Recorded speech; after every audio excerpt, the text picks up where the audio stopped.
Hello friends, welcome to টিয়াস kitchen. আজকে আমি বানাতে চলেছি টক ঝাল মিষ্টি পেয়ারার চাটনি। আমার এই ভিডিওটা দেখার জন্য আমার চ্যানেলটাকে লাইক আর সাবস্ক্রাইব করে পাশে থাকা বেল আইকনটা টিপে কমেন্ট করে দেবেন আমার এই পেয়ারার চাটনি রেসিপিটা আপনাদের কেমন লেগেছে।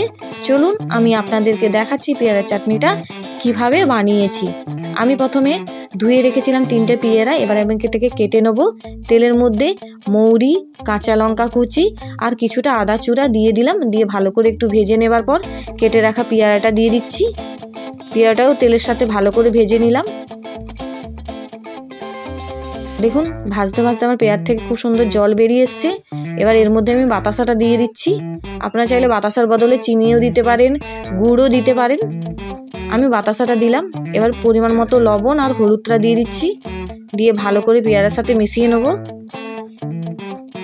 আমি কাঁচা লঙ্কা দিয়েছি, আপনারা চাইলে গুঁড়ো লঙ্কাও দিতে পারেন। এবার আমি আমসত্ত্বটা দিয়ে দিলাম। দিয়ে ভালো করে আমি পেঁয়াজের সাথে ঘেটে লাস্টে ভিনিগারটা দিয়ে দিচ্ছি। আমার পেয়ারার চাটনি রেসিপিটা একদম রেডি।